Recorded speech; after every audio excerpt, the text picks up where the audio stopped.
Bem, nós já estamos de volta com o Jornal da Cidade. Estamos tendo a honra de receber aqui no estúdio da TV Minas Brasil o vereador Denis Brasileiro. Boa tarde, vereador. Obrigada por participar aqui do Jornal da Cidade. E eu gostaria de começar a nossa conversa perguntando ao senhor sobre essa alta nos casos de Covid-19 em Paracatu. Denis, em linhas gerais, na sua opinião, na sua visão, como as autoridades aqui em Paracatu têm conduzido tanto as ações preventivas como as medidas restritivas? Boa tarde, Eucária. Boa tarde a todos que nos acompanham. Infelizmente, a gente vive uma situação, um momento que vem se agravando a cada dia mais. A gente vai completar um ano que a gente começou a sofrer com os problemas disso aqui no Brasil e aqui na nossa cidade também não foi diferente. E agora a gente está vivendo, eu acredito, o pior momento aqui na nossa cidade. A situação tem se agravado cada dia mais e eu acredito que com o passar do tempo, em razão do passar do tempo da gente ter perdido um pouquinho dos nossos cuidados, acredito que a gente vai aprendendo, infelizmente a gente vai aprendendo a se acostumar, a achar comum toda essa situação e nós, cidadãos mesmo aqui da cidade, a gente começa a afrouxar um pouquinho em relação às regras. As medidas adotadas pela prefeitura, pelo governo local, eu acredito que tem seguido um caminho tentando conciliar realmente os interesses da saúde, tentando preservar vidas em primeiro lugar, mas também conciliar os interesses do comércio. Inclusive, na semana passada, tive uma conversa relacionada com o pessoal do comércio e levei uma demanda até a prefeitura para que a gente pudesse analisar a situação exatamente assim, sobre a situação de fechar ou não fechar, a fiscalização, porque eu acredito muito que a gente precisa sim ter um cuidado, ter uma sensibilidade muito grande em relação a todos que estão sofrendo, a todas as pessoas que já morreram, aquelas pessoas que ficaram, que estão sentindo de perto o que é sofrer e aprender a conviver com a ausência de um familiar, mas a gente não pode fechar os olhos nesse momento para todo o restante que a gente tem, para todo o comércio. O comércio vem sofrendo há muito, já há um ano em razão disso, e a gente tem que tentar conciliar, é claro, colocando sempre na frente a preservação da vida em primeiro lugar, mas a gente não pode simplesmente observar nesse momento, está fazendo quase um ano já, analisar somente a questão da vida e deixar de lado todo o restante.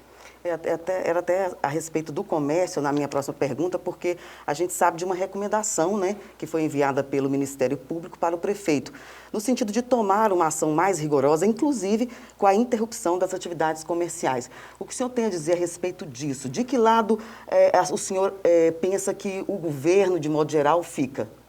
Eu acredito que a decisão de fechar, fazer um lockdown hoje no comércio todo, ela é uma decisão, digamos, confortável talvez para um gestor do lado de preservar as vidas. Mas a gente já viu que isso não funciona dessa forma em outros locais, nós já tivemos como analisar essa experiência e eu acho que assim, ela é confortável no sentido de garantir a questão da saúde. Mas o gestor ele não pode pensar, ele não pode se restringir à questão da saúde. Até porque quando a gente fala em saúde, quando a gente fala em vida, nós não podemos restringir a situação da doença. A situação do comércio hoje, por exemplo, nós temos, eu já tive a oportunidade de conversar com um comerciante que está há mais de um ano parado, que o comércio não consegue mais engrenar e ele já teve que mandar funcionários embora, a depressão já toma conta, as demais doenças, até que a gente tem isso relacionado à depressão, até o pensamento em suicídio tem acontecido. Então, isso também faz parte da questão da saúde. Então, eu acredito que por mais que pareça ser uma solução mais fácil, às vezes, falar fecha, para, tudo, mas eu acredito que não. Por quê? Porque a gente tem que conciliar. Então, mesmo a gente sabendo que tem uma recomendação do Ministério Público, mas eu tenho que pensar em um contexto geral e não me restringir a isso. É óbvio que dependendo da quantidade de dias, da quantidade de situações que são impostas, são agravadas, a gente tem que fazer e talvez a gente vai ter que passar por isso? Pode ser que sim.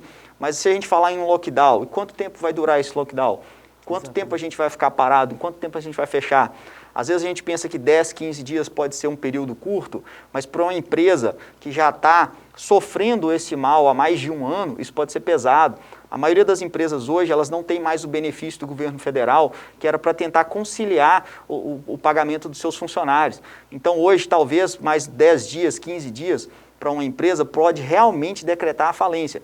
E quando eu falo isso, eu não estou sendo insensível às mortes, às pessoas que estão sofrendo com tudo isso, mas é uma ideia de tentar conciliar os interesses dos comerciantes e não os interesses financeiros, mas o interesse geral de todas as pessoas, porque diversas pessoas dependem de todas as empresas. Tem muita gente, vereador, que está realmente passando fome, Sim. vivendo da necessidade. de pedir para as pessoas, contando com a boa vontade, a generosidade, né, de outras pessoas, mas a gente sabe que ficou sem o recurso, se ficou sem o emprego, a gente adoece também, né? Exatamente. Então é por isso que nesse ponto eu acredito que o governo local, que o prefeito tem sido bastante coerente nessa situação, nesse ponto de analisar e de não pegar simplesmente e decretar uma situação dessa, porque é uma situação extrema, uma medida extrema, e a gente tem sim que tomar medidas extremas. Só que a gente não pode tomar uma medida extrema sem analisar todas as variantes, sem analisar todos os setores afetados, sem analisar como que esse impacto vai chegar na vida das pessoas. Porque às vezes a gente restringe o pensamento, às vezes a pensar, a gente só faz o cálculo dos leitos que estão ocupados e a gente tem que pensar, tem que priorizar isso sim, mas eu não posso me limitar a analisar o leito, a analisar a situação da vida da pessoa ali, sem analisar o restante das coisas, sem analisar tudo que gira em torno daquilo ali, sem analisar todas as consequências que virão nos próximos meses, nos próximos anos. Então, eu acredito que, até pensando que se fosse uma solução definitiva, excelente, poderíamos adotar, eu acredito que seria o mais viável, mas ela não é uma solução definitiva. Nós não temos a garantia que ficar fechado 10, 15, 30 dias vai resolver o nosso problema. Talvez vai só amenizar, atenuar, mas vai gerar outros que podem vir até piores. Então, nesse momento, eu acredito que a gente tem que ponderar bastante sobre a situação de um lockdown geral, de fechar tudo mesmo. Sim, o senhor comentou que teve na prefeitura recentemente, o senhor tem acompanhado de perto, tem o comitê de enfrentamento, que é composto pelos secretários municipais, né, alguns secretários. O senhor tem acompanhado, o senhor já participou de alguma reunião nesse sentido? O senhor, no caso, a Câmara, de modo geral, é chamada pelo governo para estar junto, para acompanhar, porque vocês são os representantes do povo, né, na Casa Legislativa. Então, acho que os dois poderes, nesse sentido de lutar em prol da comunidade, devem andar juntos, não é mesmo, vereador? Sim, com certeza. A prefeitura, para a gente não ser injusto, eu não gosto de ser injusto em nada que faço, então eles têm tentado, sim, a prefeitura tem tentado manter um diálogo, levado para a Câmara todo o plano, tudo que está sendo posto, e ela tem aberto essa possibilidade de um diálogo. Tanto que nós tínhamos uma interpretação sobre o penúltimo decreto, antepenúltimo decreto, quanto à fiscalização dos comércios que continuam funcionando, quanto à fiscalização sobre o distanciamento. A gente estava tendo uma incoerência na interpretação por parte de alguns fiscais e algumas pessoas do comércio me procuraram para que a gente pudesse levar essa demanda para o secretário de Saúde. O secretário de Saúde nos recebeu, fui até ele com o representante do comércio, discutimos com ele o assunto, e aqui é um ponto que eu acho extremamente importante, porque é isso que a gente precisa, dessa abertura, desse diálogo, para que a gente possa ponderar todos os lados, para que a gente não se restrinja à análise de apenas um lado. Então ele nos recebeu, colocamos para ele a situação apresentada pelo comércio, a interpretação da forma que ela estava sendo feita, ele levou para o comitê de Covid, o comitê analisou e eles realmente revisaram aquela norma na forma que estava sendo feita, na forma que estava sendo empregada. E isso para o comércio foi muito bom, porque a gente continua tendo os cuidados devidos, continua tendo essa preocupação aqui na cidade e o comerciante também. Só que o comerciante ele não precisa restringir e parar. Então esse diálogo, essa importância de saber ouvir as pessoas, que faz toda a diferença na condução dos trabalhos por parte da prefeitura. Então é tudo isso que a gente espera para que o executivo não tome nenhuma medida sem ouvir as pessoas que são os mais interessados, que é a população de Paracatu. Exatamente. A gente sabe que lá na Câmara, né, nos últimos dias, diversas questões relacionadas à pandemia têm sido discutidas.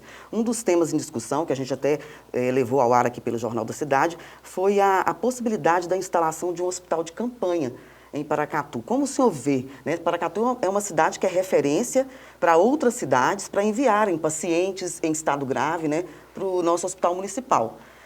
Sendo Paracatu referência e com o aumento de casos, né, a cada dia a gente tem visto o aumento de casos, é importante, na sua visão, que seja pensada na possibilidade dessa instalação desse hospital de campanha, uma vez que isso não depende, a gente sabe que não depende, gente, de uma decisão única do prefeito da cidade, né? Ele precisa de autorização da Organização Mundial de Saúde para que ele possa fazer, então, esse trabalho. Mas, na sua visão, o caminho é esse nesse momento?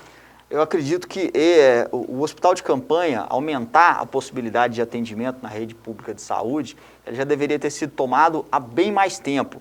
Agora, nesse momento, a gente tem que realmente ponderar se ainda é viável fazer toda essa instalação, porque hoje a gente não consegue instalar diante das limitações orçamentárias, físicas, burocráticas que existem no serviço público, a gente não consegue instalar de imediato um hospital de campanha. Talvez a gente, nessa decisão, da decisão até o funcionamento de um hospital de campanha, pode demorar aí 100 dias, 150 dias ou até mais que isso. Então a gente tem que analisar realmente, é uma situação muito delicada, de analisar se vai ser viável construir realmente um hospital de campanha para atender daqui 6 meses. Então essa é uma situação que tem que ser ponderada, mas ela não pode ser descartada, porque a gente precisa sim analisar a viabilidade de aumentar, de ampliar a capacidade de atendimento, porque nós não sabemos ainda quanto tempo vai durar. Mas a gente também não pode tomar essa decisão sabendo que ela não é agora de imediato. Essa decisão, realmente, no meu ponto de vista, deveria ter sido tomada há mais tempo. Por mais que tivesse sido uma decisão lá atrás, que talvez não teria, digamos, tanta utilidade como a gente percebeu isso em outros locais que foram criados e depois desativados, mas talvez era uma medida que já deveria ter sido adotada lá atrás. Hoje, como a gente já tem em curso uma vacina sendo aplicada, a gente já tem uma esperança maior de ver essa situação ser solucionada, é uma decisão que tem que ser bastante ponderada para que a gente não incorra numa situação de fazer um desgaste, jogar o dinheiro público fora com essa situação. Não dizendo que a vida tem que ser, não está sendo valorizada, mas realmente para o gestor que está pensando nesse momento, ele tem que analisar a viabilidade dessa implantação hoje, que só vai acontecer daqui a vários meses. O senhor comentou a respeito da questão da vacina. Nós tivemos aí, há alguns dias atrás, circulou por redes sociais, né, uma informação acerca da possibilidade de fura-fila em Paracatu. O senhor, como vereador, como fiscalizador, né, do Executivo, a gente sabe que a Secretaria de Saúde tem feito um trabalho transparente, tem buscado mostrar tudo. O secretário de Saúde é sempre disponível para explicar e está disponível à comunidade o tempo todo. Mas, na sua visão, a fiscalização nesse sentido, ela está sendo feita pelos vereadores, pela Câmara? Vocês têm acompanhado isso? Eu falo de minha parte sobre a fiscalização, porque eu não sei como todos os vereadores estão se portando diante dessa situação da fiscalização com a Prefeitura. Mas no tocante a essa questão do fura-fila, a Prefeitura tem sido muito transparente com todos e principalmente com a Câmara. Ela tem apresentado esse plano e tem sido constante. Algumas dúvidas pontuais, às vezes, em algumas categorias que possam estar inseridas dentro do plano e às vezes não são consideradas, por exemplo, uma que foi trazida certa vez para mim, para a gente questionar, por exemplo, dos agentes funerários, que a gente não estava encontrando ele dentro do plano, e a gente foi buscar saber, e eles estavam lá em cima, sendo priorizados e foram encontrados. Sobre a questão do fura-fila, a transparência que a Prefeitura tem dado, tem demonstrado nesse momento, eu acredito que está corroborando com a parte de evitar esse tipo de situação. É lógico que a gente tem que acompanhar, eu até acompanhei de perto esse caso, um dos casos que está sendo analisado pelo Ministério Público. Eu acredito que nessa situação, especificamente, não existiu essa questão porque foi feita da forma mais transparente possível. Eu entendo, como a questão do fura-fila, se a gente tiver uma situação escondida, feita às escondidas de forma a tentar não dar publicidade para aquilo, aí sim eu acredito que está furando, está tentando burlar. Mas a situação específica que está sendo analisada é uma que eu acompanhei de perto e eu acredito que nessa situação pontual não tem. Se tem outras em curso sendo investigadas, eu não tenho certeza, aí essas até, se chegar para a gente, é interessante para a gente poder analisar. Mas nessa situação específica que foi divulgada, que foi apresentada para a gente, eu acredito que não tem porque foi bem justificado pela Secretaria de Saúde. Inclusive, a Secretaria de Saúde criou uma situação que é um site para que a gente possa acompanhar. E isso sim foi uma demanda que nós cobramos, inclusive a Câmara cobrou da Secretaria de Saúde, para que a gente pudesse acompanhar quantas doses têm chegado no município, quais as pessoas que já foram vacinadas, para que a gente possa fazer essa conta e ver se a conta vai fechar. Então, tudo que é dado transparência, realmente a gente evita que a gente incorra nesse tipo de situação. Então, acredito que nessa situação pontual, acredito que não teve. Para encerrar, vereador, toque de recolher, da forma como foi pensado e está no decreto. Qual a sua opinião? Inicialmente, eu acredito que o toque de recolher, da forma que foi colocado, é uma medida inconstitucional. O meu entender, até porque ela já foi questionada pelo Supremo, relacionada a esse tipo de situação, dentro de um decreto municipal, nessa mesma condição que é relacionada à pandemia, eu entendo que isso é inconstitucional e até o próprio Supremo já teve a oportunidade de se manifestar em alguns momentos quanto a isso. Quanto à eficiência, à eficácia dessa medida dentro da cidade, a gente tem que analisar para saber se realmente há viabilidade de tudo isso. Hoje eu acho que a gente vive um momento que assim, o governo tem que se preocupar e tem que tomar as suas medidas tentando coibir, tentando forçar as pessoas a cumprirem mais as regras e as normas sanitárias impostas, mas eu acredito que a gente vive mais um momento de conscientização. São as pessoas, somos nós que temos que nos preocupar mais. Então, assim, todas as medidas que são impostas, elas às vezes não são suficientes se a gente continuar tentando burlar esse sistema, tentando fechar os olhos e nos omitir para essa doença que está aí cada dia pior. Eu acredito, então, que sobre a questão do toque de recolher, eu entendo ser uma medida inconstitucional e acredito até que ela já deve estar sendo revista, já deve estar sendo pensada sobre isso, porque o próprio Supremo já se manifestou quanto a isso. Nos moldes que foi colocado, eu entendo ser uma medida inconstitucional e acho que talvez pode ser mudada, pode ser colocada, porque eu acho que existe uma certa confusão entre isolamento, quarentena e toque de recolher. O toque de recolher é uma medida mais extrema ainda, que não é para ser utilizada nesse tipo de situação. Constitucionalmente, nós temos outras situações que ensejam o toque de recolher, mas essa não é uma delas. Ok, vereador, muito obrigada pela participação. Já está convidado para estar conosco aqui em outros momentos. Estamos aqui sempre abertos a toda informação que seja de interesse público aqui no Jornal da Cidade para você. Eu que agradeço o convite, agradeço a oportunidade de estar falando ao pessoal de Paracatu e também me coloco sempre à disposição, porque o mandato é exatamente do povo de Paracatu e nós estamos lá para representar o povo de Paracatu em qualquer demanda que seja trazida até nós para que a gente possa levar ao governo ou qualquer outro órgão público. Olha, o Jornal da Cidade está terminando. Qualquer informação, a qualquer hora do dia, você acompanha nas nossas plataformas digitais. Às 7 horas da noite, você acompanha o MB Notícias com Thalita Mendes. Para você, uma excelente tarde e até amanhã.